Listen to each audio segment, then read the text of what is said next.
applause dulu.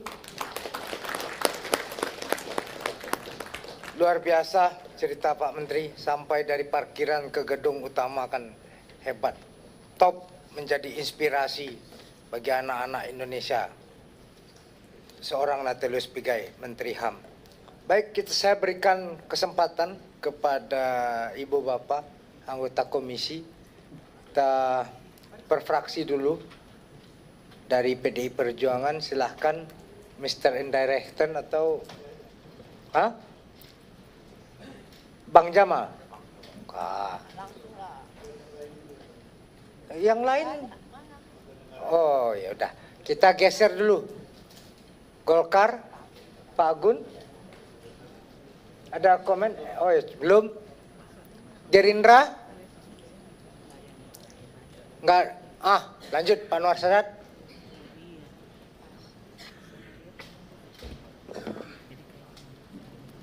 Terima kasih yang saya hormati para pimpinan Komisi 13, Pak Menteri dan Pak Wamen, Mas Mugi yang saya hormati. Saya kira kita tahu bahwa Pak Menteri ini orang yang cerdas, melempar suatu isu sehingga menjadi point of interest. Semua mata tertuju ke Kementerian HAM. Fokus pada yang dijelaskan oleh Pak Menteri hari ini, saya rasa memang kita mesti melihat bahwa apa yang telah dijelaskan itu hal-hal yang kita nilai sebagai hal yang sifatnya kualitatif dan itu butuh dikuantifikasi dalam bentuk-bentuk yang konkret yang bisa diuji, bisa dievaluasi, termasuk hal-hal yang besar tadi itu mesti dikuantifikasi, di breakdown sehingga kita bisa mengukur. Karena itu sepintas saja dengan penjelasan Pak Menteri, satu item saja butuh 1 triliun, 8,3 triliun. Maka bukan nggak mengherankan kalau butuh 20 triliun, mungkin masih kurang ya. Oleh karena itu kita harapkan mungkin ini perkenalan yang luar biasa menurut saya dari seorang menteri dan jajarannya, tapi yang lebih ke arah kedepannya kita ingin supaya ada hal yang sifatnya kuantitatif, bisa kita ukur, kita nilai, kita evaluasi. Saya kira mungkin itu Pak Menteri dan seluruh jajaran. Terima kasih pimpinan. Pak Yan mau nambahin? Ya, kalau Gerindra nanti... Terima kasih pimpinan, saya hormati Pak Menteri sudah menjabarkan banyak sekali ya. Tapi kembali lagi, kalau di luar nih abang saya Natalis, tapi karena di dalam jadi mitra kerja.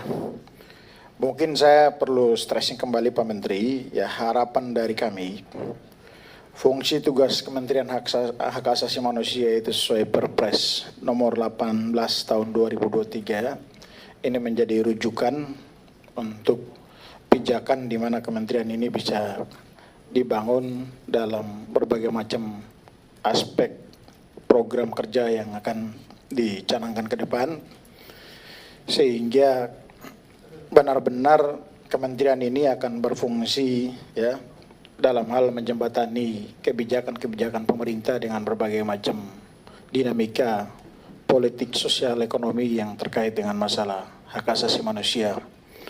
Nah, kenapa demikian? Karena saya pikir maksud dan tujuan serta semangat pemerintah yang dipimpin Pak Prabowo membentuk Kementerian Hukum HAM yang tadinya secara spesifik menjadi Hukum, HAM, dan Pemasyarakatan serta Imigrasi ini dengan maksud tujuan bahwa berbagai macam dinamika persoalan-persoalan spesifik yang menyangkut kementerian ini bisa dibedah secara tuntas.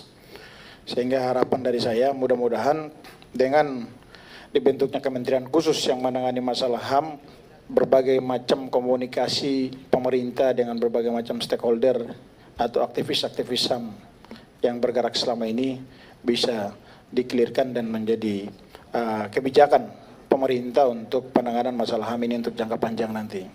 Itu menjadi harapan dari kami. Kemudian yang berikut soal masalah usulan alokasi anggaran, ya saya pikir ini kan kita sudah di penghujung dari proses pembahasan dan penetapan anggaran untuk pagu Kementerian Lembaga tahun 2025. Jadi alokasi yang diajukan sah-sah saja, namun akan menjadi pertimbangan dan pembahasan juga di internal komisi ke depan untuk menjadi perhatian.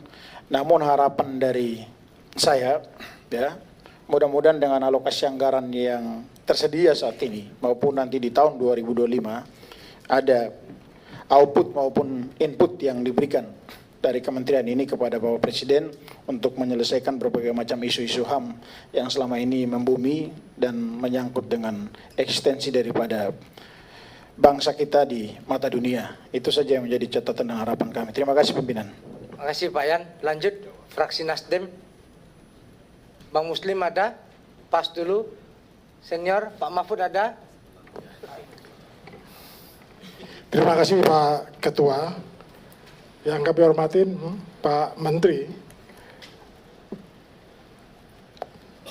Pemerintahan Pak Presiden Prabowo ini membentuk kementerian berjumlah 53 kementerian.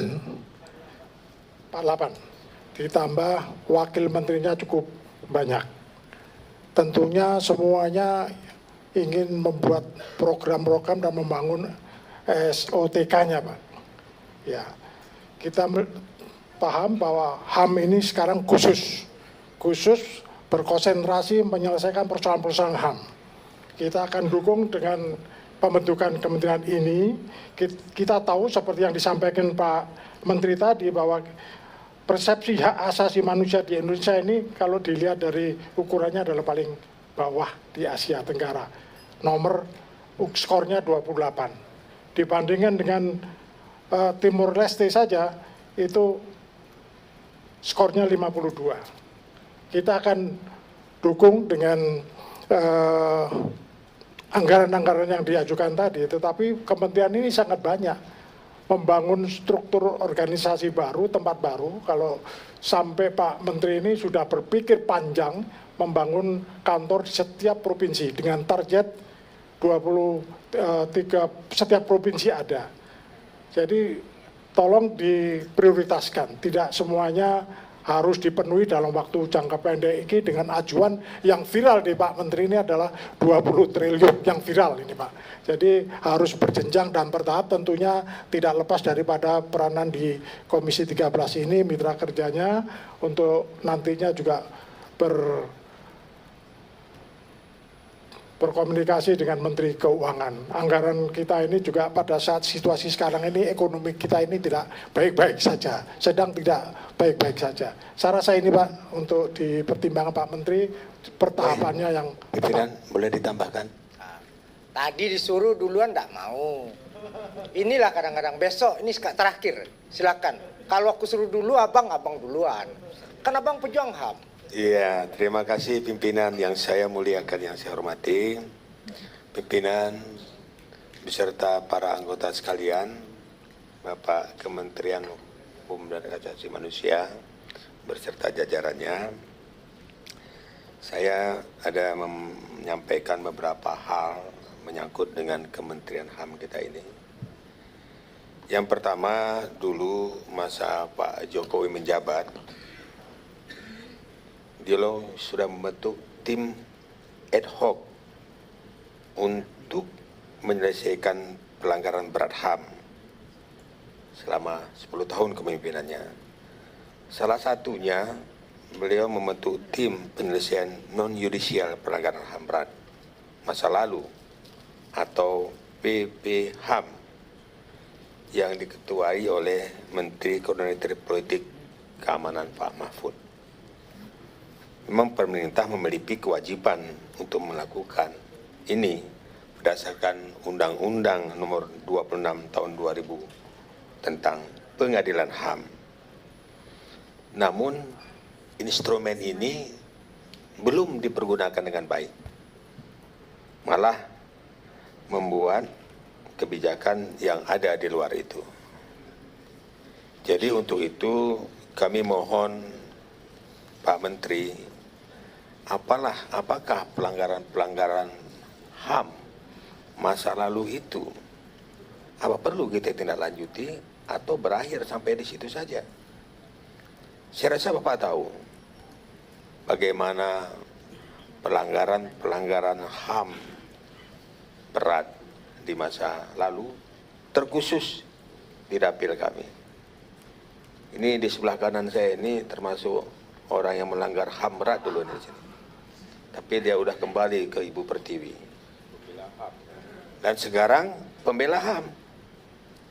Jadi ini mohon tidak perlu saya sampaikan kasus-kasus pelanggaran HAM berat di Aceh. Dulu pada masa Pak Lasona Lauli, Pak Lasona sudah berapa kali ke sana menindaklanjuti persoalan ini. Jadi kami rakyat Aceh menuntut itu, Pak Menteri, supaya Pak Menteri juga tahu sangat berat dan sangat-sangat berat Papua dan Aceh. Saya rasa Pak Menteri juga tahu dari Papua, kami juga dari Aceh. Apakah itu bisa kita selesaikan? Kalaupun memang tidak bisa kita selesaikan, pendapat saya memang kita harus saling memaafkan. Kan itu aja. Nggak berat-berat sekali menyelesaikan ini, tapi belum ada statement pemerintah untuk mengatakan itu. Kami yakin Pak Menteri bisa melakukan ini.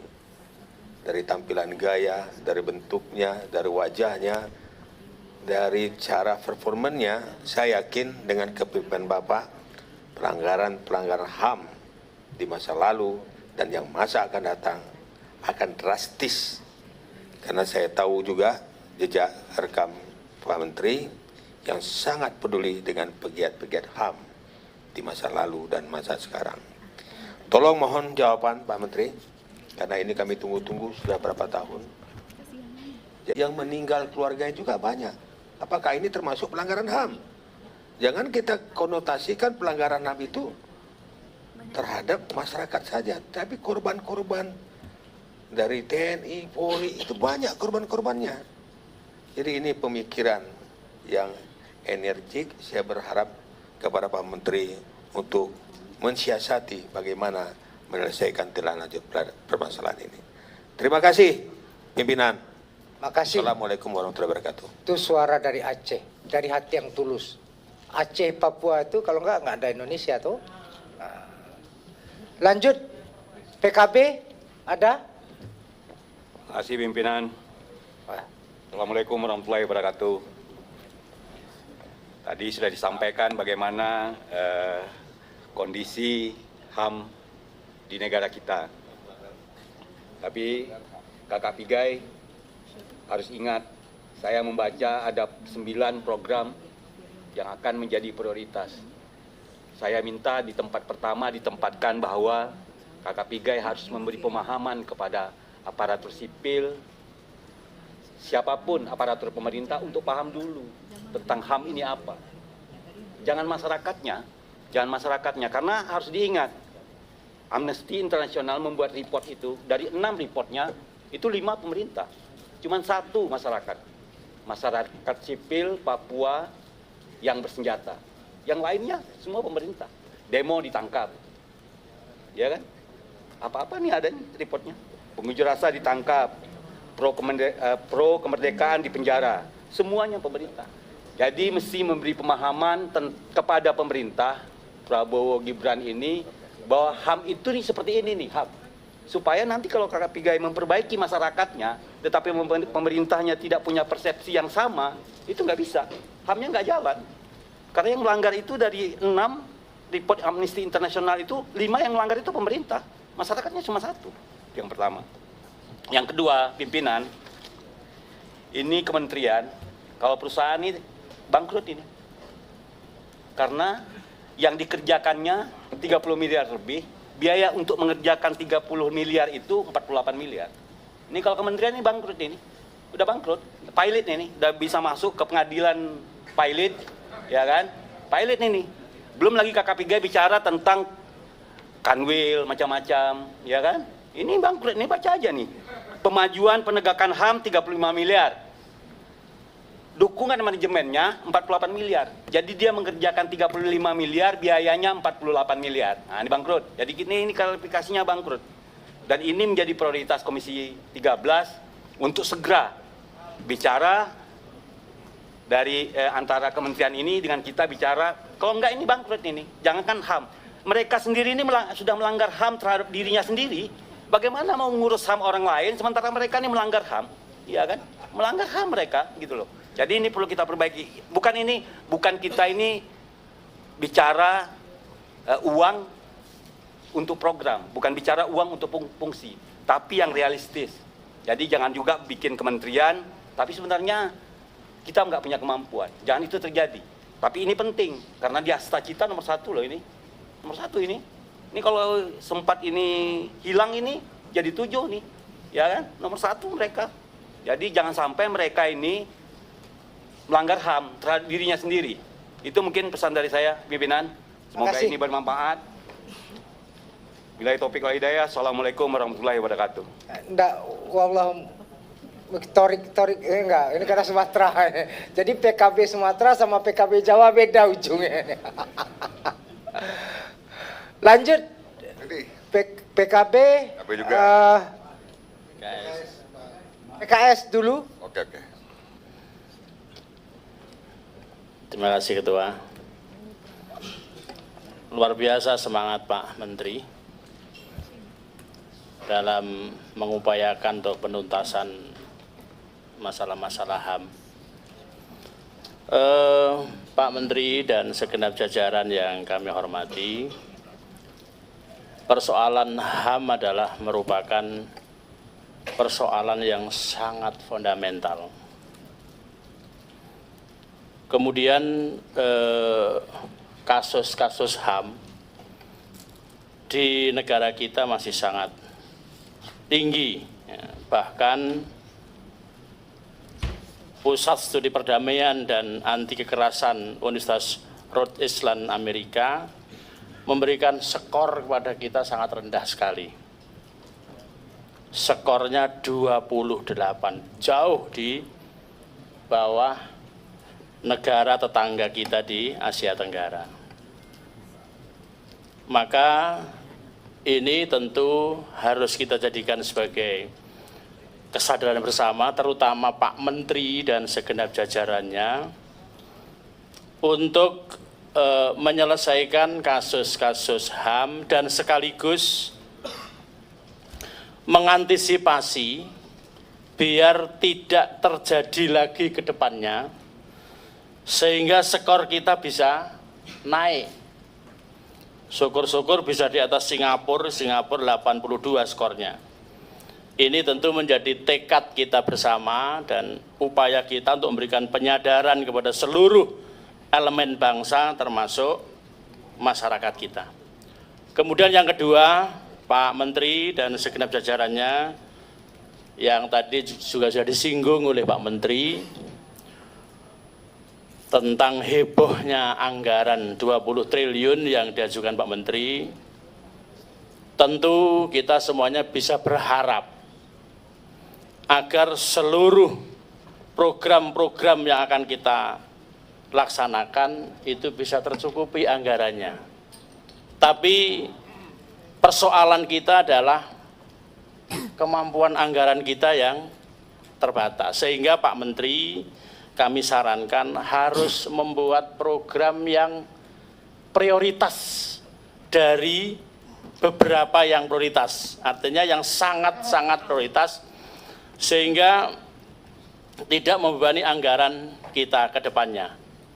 Karena Pak Prabowo dalam pidatonya tanggal 20 Oktober kemarin, beliau menekankan banyak hal terkait dengan pengentasan kemiskinan, terkait dengan pemberantasan korupsi, terkait dengan penyediaan lapangan pekerjaan bagi pengangguran, yang itu juga merupakan hal-hal yang sangat prioritas. Oleh karena itu Pak Menteri sekali lagi boleh mengajukan anggaran, tapi harus betul-betul prioritas dan terukur dengan baik untuk menyelesaikan persoalan HAM yang ada di tengah-tengah kita. Terima kasih Ketua. Assalamualaikum warahmatullahi wabarakatuh. Waalaikumsalam.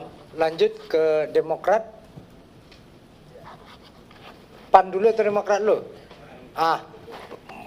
Lanjut PAN dulu.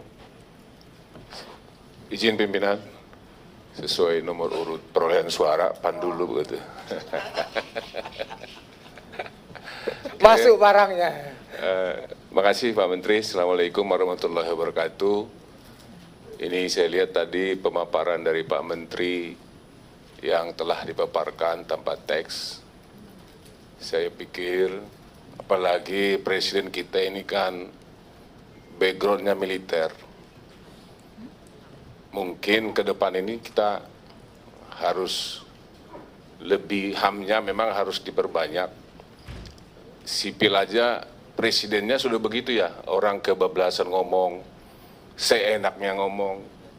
Nah, ini saya khawatirnya justru ke depan ini pelanggaran HAM ini sedikit akan lebih banyak. Nanti ujung-ujungnya dibilang orang ngomong bebas, dibilang teroris lagi. Nah, ini memang tadi anggaran memang 20 triliun sih nggak besar untuk negara Republik Indonesia. Yang penting ada sekolah prioritas dan breakdown kemana harus apa dulu yang dibangun tadi, pembangunan ya, pembangunan sarana fisik dan mental yang memang harus dibuat Pak Menteri. Saya pikir kita sangat setuju. Dan memang kalau kita lihat ke belakang, kita nggak ada selesainya masalah pelanggaran HAM. Kita, tadi rekan saya sebelah juga masalah pelanggaran ke belakang ini, kita nggak akan maju negara kalau kita kembali ke belakang lagi untuk pelanggaran HAM ini. Dan memang ke depan yang kita lihat bahwa negara kita ini melindungi hak asasi, tapi hak asasi yang Pancasila tentunya. Mungkin itu dari fraksi PAN, Pak Ketua, terima kasih. Assalamualaikum warahmatullahi wabarakatuh. Terima kasih Bang Storus. Lanjut. Demokrat, Mas Terima kasih Rinto. Ketua.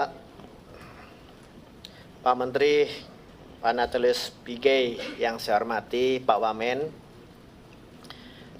Kami Komisi 13 bermitra dengan Menteri Hak Asasi Manusia. Pikiran dan keinginan dan hasrat Pak Menteri dan jajarannya terkait anggaran tentunya kami sebagai mitra pasti akan mendukung. Tetapi haruslah jelas dan terukur. Karena apa? Tadi Pak Menteri sudah menyampaikan tentang integritas Pak Menteri dari bawah sampai dengan menjadi Menteri Hak Asasi Manusia. Saya cuma ingin mengingatkan Pak Menteri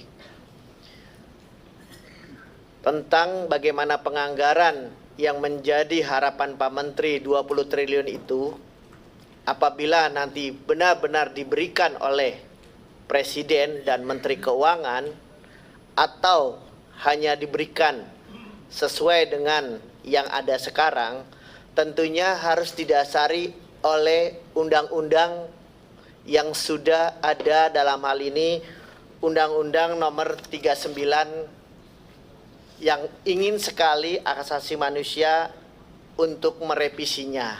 Jangan sampai turunan dari undang-undang tersebut tidak sesuai dengan pemikiran Pak Menteri. Seperti contoh dengan membuat laboratorium, rumah sakit hak asasi manusia, ataupun lain sebagainya. Karena apa?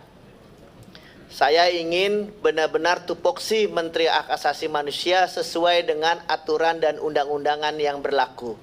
Di samping itu juga Pak Menteri juga ada koordinator hak asasi manusia. Tentunya ini menjadi koordinasi yang baik antara Menteri Hak Asasi Manusia dengan Menteri Koordinator, di samping juga melihat payung hukum yang jelas tentang undang-undang maupun peraturan pemerintah. Mungkin itu saja Pak Menteri, pimpinan, terima kasih. Wassalamualaikum warahmatullahi wabarakatuh. Terima kasih. Pak Yasona, silahkan. Dari fraksi PD Perjuangan. Baik. Ini dari sang mantan boleh, dari fraksi juga boleh. Dua-dua masuk. Baik, Assalamualaikum warahmatullahi wabarakatuh.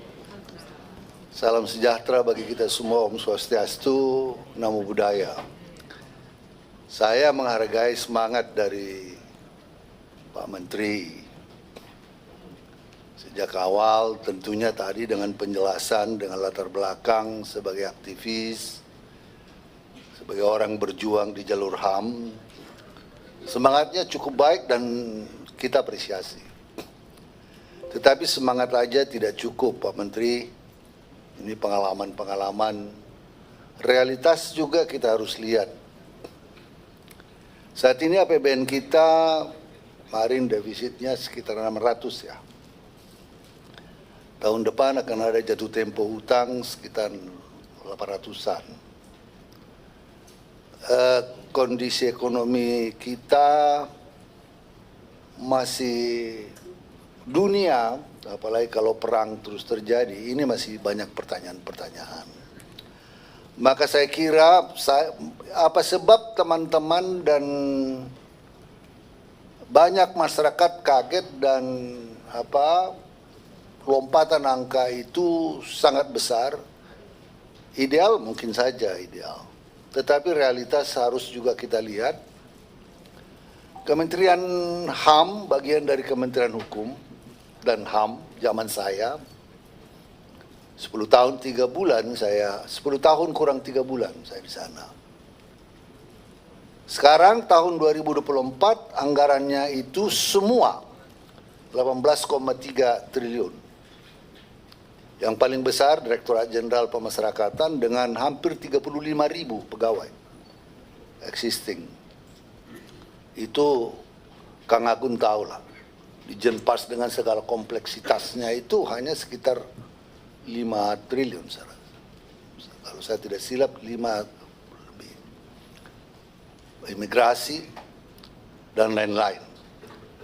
Maka barangkali apa yang disampaikan teman-teman barangkali perlu fokus, perlu lebih tajam membuat uraian-uraian di dalam program. Jangan nanti semangat Pak Menteri realitasnya jauh dari harapan dalam pembahasan anggaran. Pertarungan anggaran di kementerian, lintas kementerian dengan Kementerian Keuangan dan lain-lain bisa membuat Pak Menteri bisa patah arang. Harus realistis. Nah, itu yang pertama. Yang kedua yang ingin saya tanyakan, tadi Pak Menteri mengatakan bahwa skor penegakan HAM, pemajuan HAM di Indonesia ini 28. Masih tinggi Vietnam, masih tinggi Laos. Ini kan memang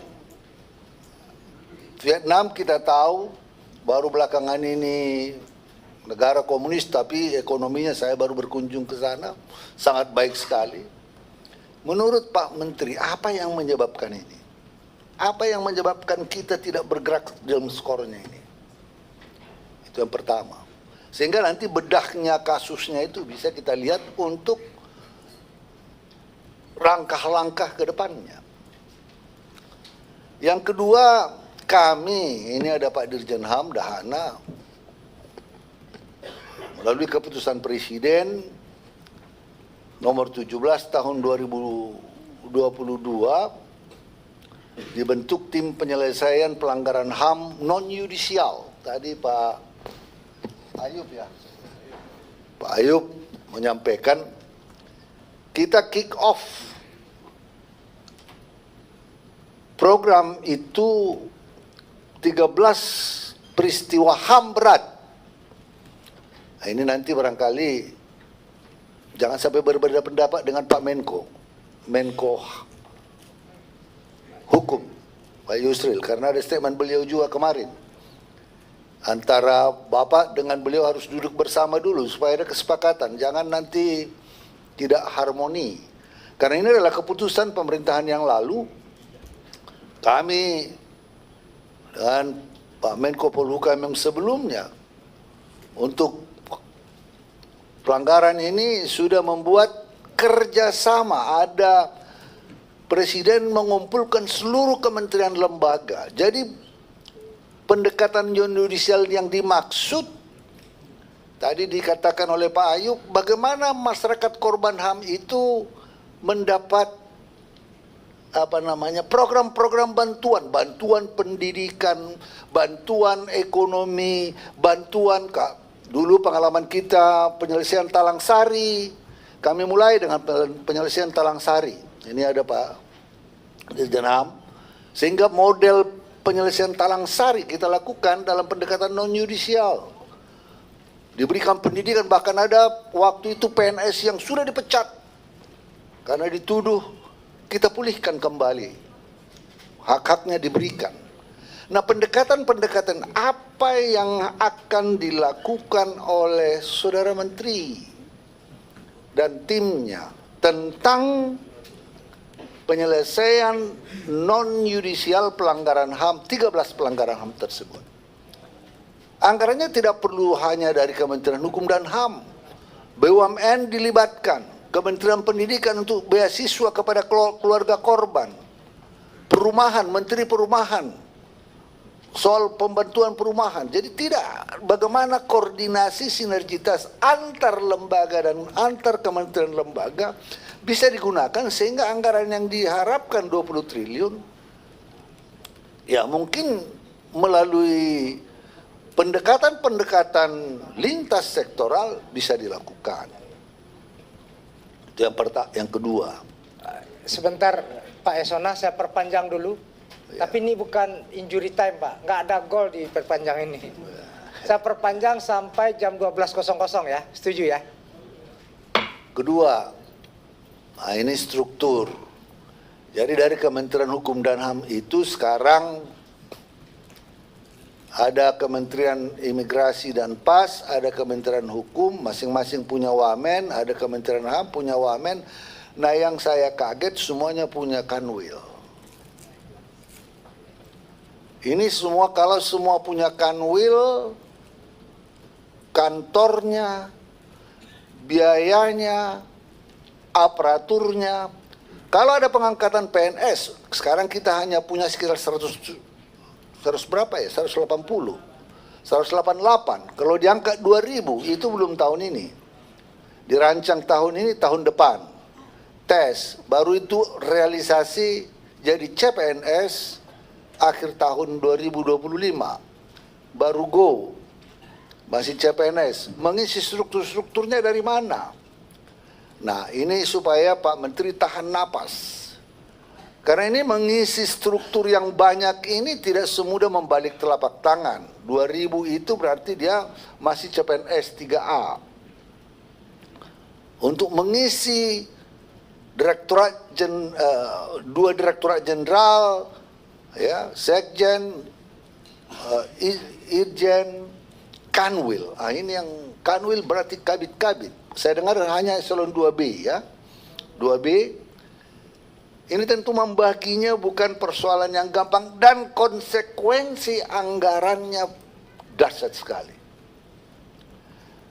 Ini barangkali perlu kita bagaimana Pak Menteri mensiasati perampingan struktur tetapi tetap bisa melakukan tugas-tugas yang diembankan dan rencana kerja yang Bapak lakukan. Kita juga sekarang barangkali ini bisnis dan HAM. Saya mau mendorong terus bisnis dan HAM. Karena beberapa perusahaan-perusahaan, baik Pertamina, ada swasta yang sudah barangkali dengan pendekatan-pendekatan seperti ini, ya, ini bisa dilakukan. Bagaimana menggencarkan, bagaimana melakukan ini sehingga komunitas-komunitas bisnis betul-betul dengan indikator masih voluntary. Bisa dilakukan, bisa digiatkan terus dan ini mendapat pengakuan dalam pertemuan-pertemuan kita dengan dunia internasional itu diakui. Saya kira ini baik dan perlu ditindaklanjuti. Nah, tadi dikatakan ada 8.000 desa dapat 100 juta. Saya agak concern dalam soal-soal ini. Kita pengalaman dengan dana desa, Pak. Pengalaman dengan dana desa, sudah bertahun-tahun kita dana desa, masih tetap banyak dana desa-desa yang tertinggal. Dan apa yang terjadi? Banyak sekali kepala desa yang harus berurusan dengan hukum. Kalau ditelisik, ini dana desa ini hampir barangkali mungkin ada hanya berapa persen kepala desa yang bisa bersih sebersih-bersihnya.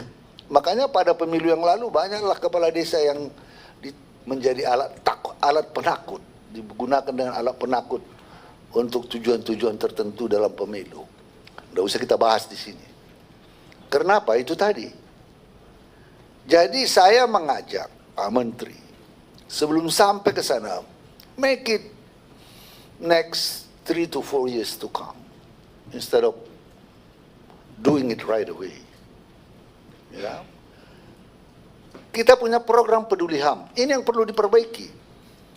Indikatornya diperbaiki lebih ketat.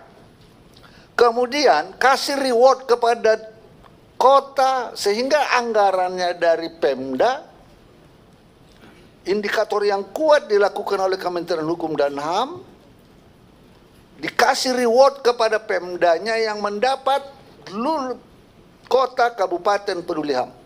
Koordinasikan dengan Kementerian Keuangan.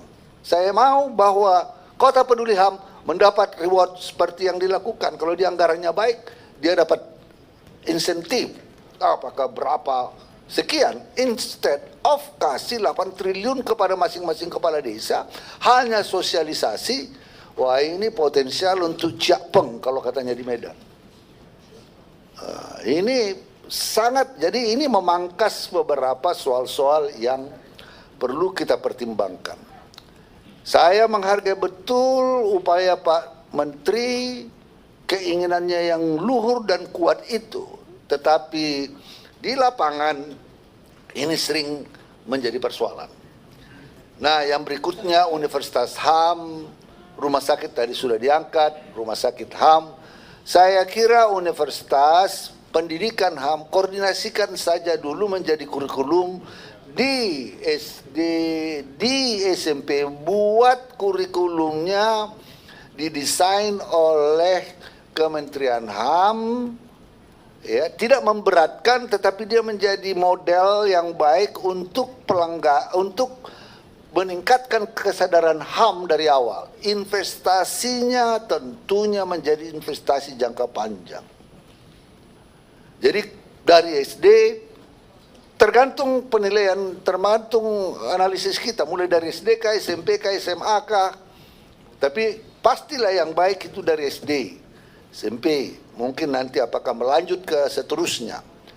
Jadi kalau rumah sakit, saya kira koordinasi dengan Kementerian Kesehatan bagi korban-korban pelanggaran HAM mendapat penanganan, ya. Daripada kita harus membangun universitas, membangun rumah sakit. Jadi melalui koordinasi antar kementerian ini bisa dilakukan. Impian, imajinasi dari Pak Menteri dapat terwujud melalui orkestrasi yang baik dengan kementerian lembaga. Apalagi Pak Menteri sudah sampaikan bahwa Presiden menyampaikan bahwa ini menjadi sesuatu yang sangat diharapkan. Terima kasih. Wallahul muwaffiq ila aqwamit thoriq. Wassalamualaikum warahmatullahi wabarakatuh. Om Santi. Itu yang pengen kita dengar dari tadi. Bentar ya. Saya sebelum lanjut ke yang lain menyarankan pada Pak Menteri sesama mantan dan yang sekarang existing, nanti ada forum setengah kamar saja, bisa diselesaikan. Jadi bagaimana tadi, daripada sewa konsultan bayar mahal, silakan Kang Agun. Terima kasih pimpinan. Pak Menteri dan Pak Wamen, waktu Bapak menyelesaikan tugas di Kementerian HAM ini sudah kurang dari 5 tahun. Jadi 5 tahun ini waktu yang singkat, Pak. Saya aja yang sudah masuk ke 7 periode ini waktu terasa singkat, Pak. Saya hanya ingin mengingatkan saja. Kementerian HAM hari ini adalah pecahan dari Kementerian Hukum dan HAM yang menjadi 3 kementerian. Saya hanya ingin mengingatkan, jangan sampai waktu yang 5 tahun ini, Pak, habis waktunya hanya ngurus hal-hal yang non tupoksinya, Pak. Mengurus organisasi kelembagaan, mengurus personil, mengurus sarana prasarana, mengurus uang, itu adalah unsur-unsur manajerial yang jadi syarat pencapaian sebuah tupoksi. Miskin struktur, kaya fungsi. Fakta hari ini, Pak, kementerian kita ini sudah kita terimakan dah sudah. Namun dalam langkah berikutnya kami berharap jangan lalu menambah beban-beban negara. Bapak sibuk ngurusi organisasi, Bapak sibuk ngurusi orang, akhirnya tupoksinya tidak terbengkalai, tidak tercapai. Karena semua orang sibuk ngurus organisasi, Pak. Nah, saya ingin memberikan saran agar kiranya organ personil yang ada di sekitar Bapak. Saya mengenal Ibu Ayu, Pak. Saya mengenal Pak Dahana, Pak. Saya mengenal Pak Farid. Ini murid-murid saya, Pak. Dia orang-orang baik dan lulusan-lulusan terbaik. Tapi mereka belum punya struktur hari ini. Belum punya anak buah. Membutuhkan langkah cepat. Tidak mungkin dikerjakan oleh dirinya sendiri. Begitu juga dengan Bapak. Bapak harus mengangkat siapa? Sekjen Bapak. Siapa Irjen Bapak?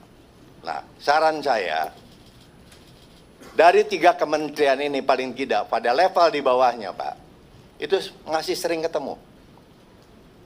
Yang dikatakan tadi oleh Pak pimpinan. Jadi tidak usahlah libatkan Pak Yasona, terlalu tinggi itu.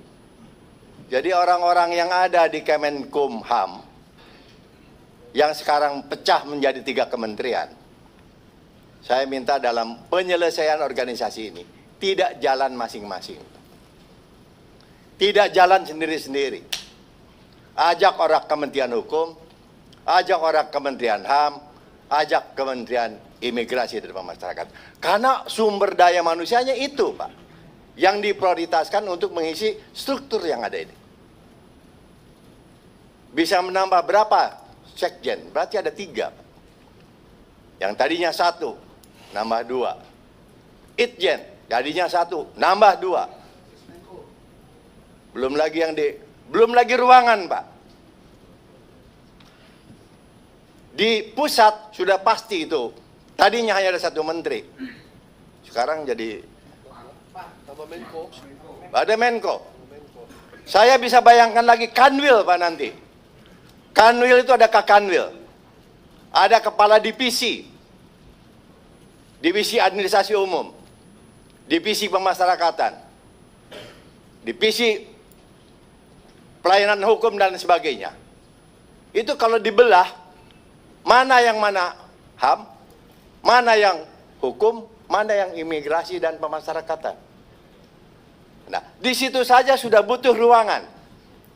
Saya sarankan untuk jumpa dulu, Pak, supaya berkantor itu tidak nunggu gedung, tidak nunggu 20 triliun bangun gedung.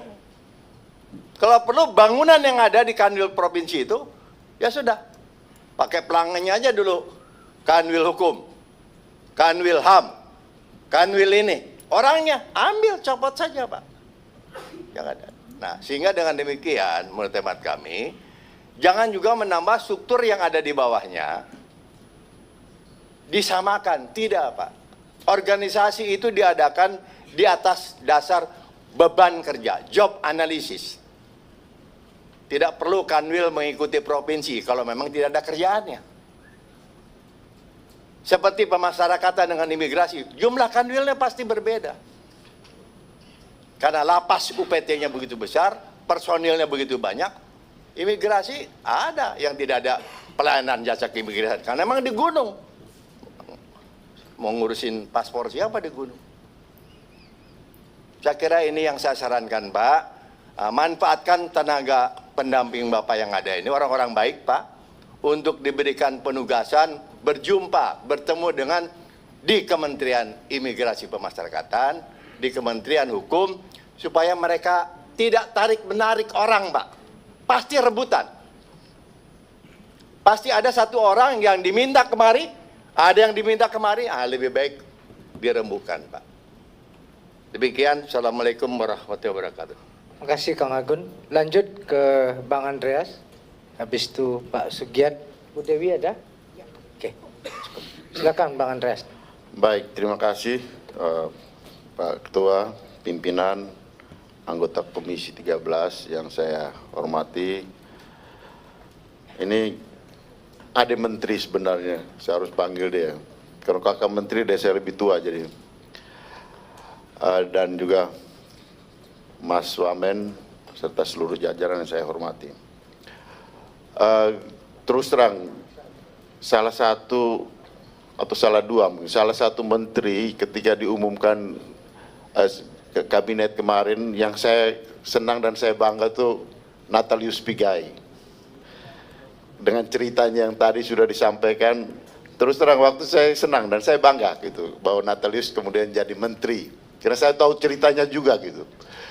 Karena beliau ini dulu kami sama-sama di luar pemerintahan, ketika kami di pemerintahan dia tetap di luar pemerintahan, sekarang dia masuk di pemerintahan.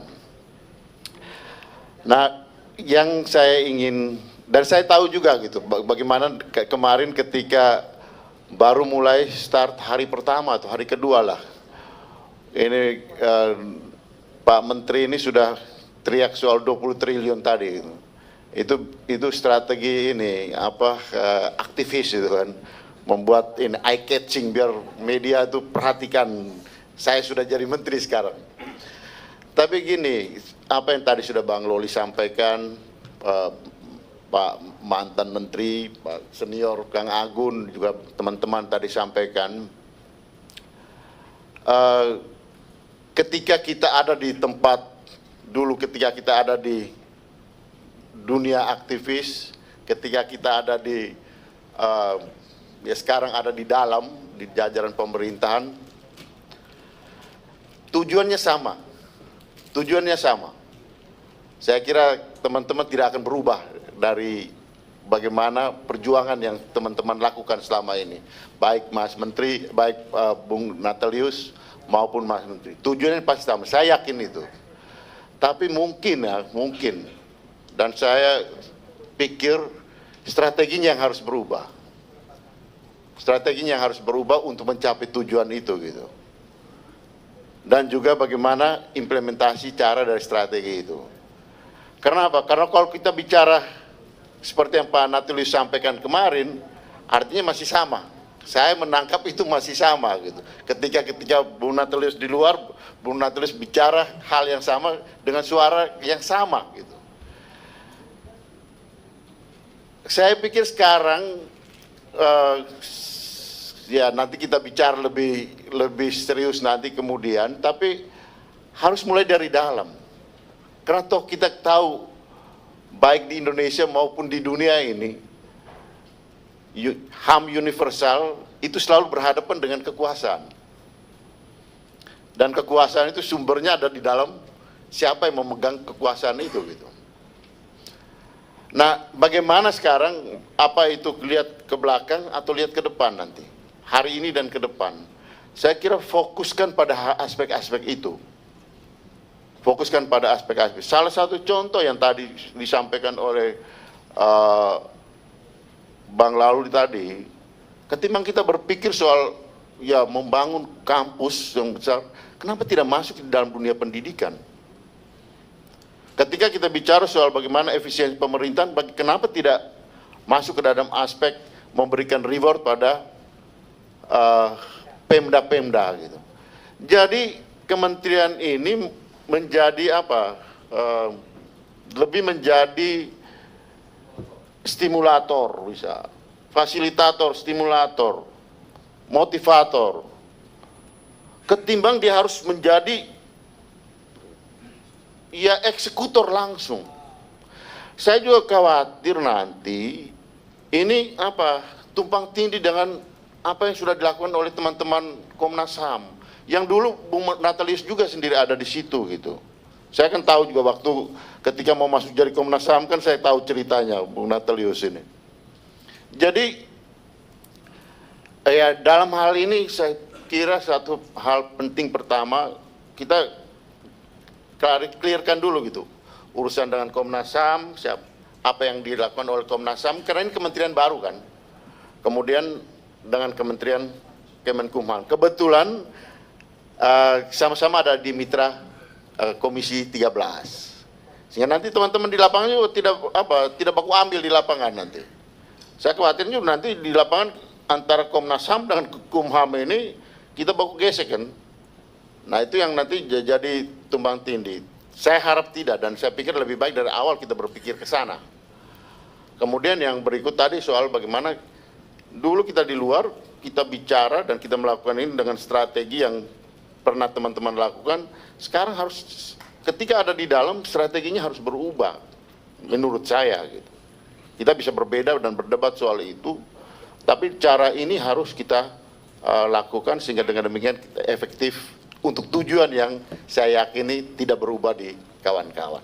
Saya kira itu garis besar. Dan sekaligus saya mohon izin, saya pamit dulu karena ada asesmen kan? Tidak, ini harus ke bandara.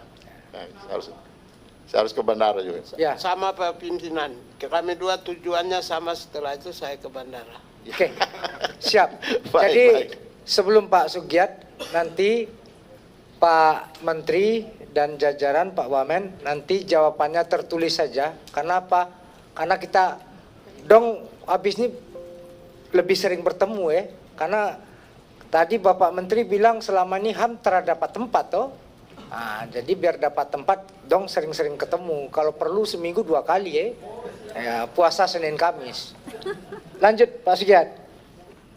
Baik, terima kasih pimpinan dan seluruh anggota DPR RI Komisi 3 yang kami hormati, serta jajaran Kementerian HAM RI yang berhadir pada pagi ini. Izin menambahkan dan menggenapkan bahwa pagi ini dan pagi-pagi sebelumnya dan pagi-pagi yang akan datang dalam 1 minggu ini sesungguhnya adalah perkenalan awal kita dengan mitra-mitra kerja kita. Perkenalan secara personal, juga perkenalan terhadap institusi dan tanggung jawab dari kementerian-kementerian yang bermitra dengan kita. Namanya juga perkenalan sebagai mitra, maka sesungguhnya ikatannya adalah ikatan bekerja sama. Ikatan bagaimana fungsi DPR itu bisa memberikan dukungan yang sangat maksimal kepada kementerian yang bermitra dengan kita, itu nanti setelah perkenalan ini bisa mensukseskan tanggung jawabnya di kementerian masing-masing. Itu mungkin yang harus kita dudukkan lebih dulu di 1 minggu ini. Yang kedua, sebagai mitra, saya pikir fungsi DPR itu juga konteksnya adalah dalam kerangka memberi dukungan sebatas yang menjadi otoritas DPR. Saya memahami bahwa fungsi DPR yang 3 itu, legislasi, budgeting, dan pengawasan, itu bisa dimaknai bahwa kita memberi 2 tapi meminta 1. Memberi 2 itu adalah memberi dukungan legislasi, memberi dukungan penganggaran yang proporsional dan prioritas. Baru setelah kita tuntaskan tanggung jawab kita dalam konteks fungsi legislasi dan budgeting, baru kita secara etika dan moral punya hak untuk meminta dalam konteks pengawasan. Itu yang kedua. Yang ketiga langsung terkait dengan Kementerian HAM RI, Hak Asasi Manusia Republik Indonesia, yang ini menjadi kementerian baru. Kita mengapresiasi bahwa Bapak Presiden terpilih kita, Bapak Prabowo Subianto, itu dalam sepanjang sejarah berdirinya Republik ini, baru periode inilah hak asasi manusia itu secara formal itu dijunjung tinggi dalam tata negara kita dalam bentuk kementerian yang baru.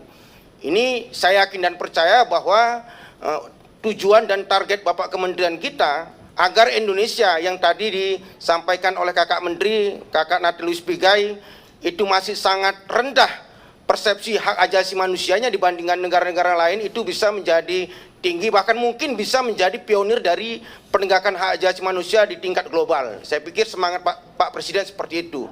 Oleh karena itu, sebagai mitra yang baik, kami ingin meminta inventaris sebagai kementerian yang baru. Saya pasti dan percaya pasti ada kendala-kendala, namanya juga kementerian yang baru. Saya meminta kendala-kendala apa yang dihadapi oleh Kementerian HAM yang baru ini, yang itu bisa kami support, kami dukung dalam konteks fungsi kami tadi. Misalnya apakah ada kendala legislasi dalam bentuk regulasi misalnya, yang itu bisa kita dukung secara maksimal supaya tidak terjadi kendala lagi di kemudian hari. Atau apakah kalau kendala anggaran mungkin pasti adalah, karena itu yang sejak awal menjadi isu yang dilontarkan oleh Kakak Pigai di publiknya. Tapi pasti kami akan memberi dukungan secara proporsional dan prioritas, tidak juga membabi buta apa yang diminta oleh kementerian. Itu akan kami dukung secara total dalam fungsi kami sebagai budgeting. Itu nanti tertulis Kakak Pigai sama Mas Mugi, supaya fungsi kami di DPR ini bisa kami jalankan secara baik dan benar untuk mendukung Kementerian HAM dan RI yang baru ini bisa melaksanakan program-programnya ke depan. Saya menambahkan bahwa ini beda dengan Komnas HAM. Tadi saya agak sedikit melihat bahwa kawan-kawan DPR RI Komisi 13 masih menafsirkan bahwa otoritas dari Kementerian HAM ini sama dengan Komnas HAM. Kalau saya baca dan saya dengar dari penjelasan Kakak Pigai tadi bahwa Kementerian HAM RI ini diharapkan bisa melakukan pembangunan hak asasi manusia. Produknya adalah kebijakan dan program-program yang berorientasi pada pembangunan kesadaran rakyat Indonesia untuk bisa menjunjung tinggi hak asasi manusia. Kalau terkait dengan advokasi kasus-kasus pelanggaran HAM itu menjadi domain dari Komnas HAM yang juga nanti siang akan kita lakukan rapat perkenalan seperti ini juga. Saya pikir itu sebagai tambahan kami, pimpinan. Terima kasih. Makasih Pak Sugiat. Pak Menteri Natulus Pigai, Wakil Menteri Pak Mugianto, Ibu Bapak semua, kita sudah sampai di ujung rapat kerja kita. Tadi Pak Sugiat mengingatkan kita, ini kan masih ta'aruf. Ya, mungkin ya ta'aruf kan dengan banyak cara atau bagaimana menarik. Kalau merah itu kan ekornya dikembangin biar seolah-olah cantik gitu kan. Tapi prinsipnya Pak Menteri, keberhasilan Menteri Hak Asasi Manusia juga keberhasilan Komisi 13. Karena kita sama-sama baru, Pak. Jadi Bapak maju, kami maju. Bapak jeblok, kami juga jeblok. Nah, dong satu frekuensi untuk itu. Jadi ini strong political will dari pemerintahan Pak Prabowo ini tentu harus kita lempengkan. Ibu Bapak semua, ini cuma baru ada 2 menteri HAM di dunia ini, yang pertama Pakistan, yang kedua Brazil, yang ketiga kita. Tentu ini bisa jadi exercise laboratorium. Cuma Pak Menteri, tadi Pak Yasona Lawli, Pak Rinto, dan Kang Agun sudah memberikan suatu gambaran, satu rambu-rambu bagi kita. Kita ini kan sama-sama toh kakak, berangkat tidak punya apa-apa, tapi jangan menambah struktur. Spiritnya yang paling penting, zeitgeist dari human rights itu. Ya kalau tambah kanwil nanti kata Pak Yasona kapan jadinya. Nah sementara HRD, Human Right Defender, pasukan kakak Wamen ini banyak di mana-mana. Nah, kenapa dong tidak berdayakan itu toh sebagai sebuah networking? Artinya sosial kapital human rights itu yang kemudian harus kita lihat. Jangan kemudian spirit yang hebat dari Pak Prabowo, spirit yang hebat dari kakak menteri ini terkendala dengan hal-hal yang sifatnya tadi struktur keorganisasian kata Kang Agun. Nah, prinsipnya 20 miliar itu masih kurang untuk human rights. Iyalah, makan siang bergizi, pendidikan gratis, kesehatan gratis. Apa enggak semua ini human rights semua? Tentu kita harus bisa melihat spirit itu di mana letaknya. Jadi kita sama-sama bisa bekerja sama untuk siang hari ini apa yang sudah disampaikan, kita cukupkan ini sebagai forum ta'aruf dulu aja. Kita ketemu lagi dalam waktu yang dekat, jadi kita breakdown ini sembari menunggu perpres yang Pak Menteri sampaikan tadi. Ibu bapak semua, kita tunggu jawaban tertulis dari Pak Menteri karena beliau juga akan ke bandara. Sekian, saya pikir cukup ya. Cukup? Oke. Dengan Pak Menteri kita tunggu jawaban tertulis Pak Menteri, dan kita tunggu Pak Menteri. Kita kalau bisa seminggu 2 kali kita ketemu Pak Menteri. Cocok kan? Kalau nggak Pak Menteri ke sini, kami yang ke sana. Oke. Oh jangan. Terima kasih kakak-kakak semua, Pak Menteri. Wabillahi taufiq wal hidayah. Saya tutup rapat ini. Assalamualaikum warahmatullahi wabarakatuh.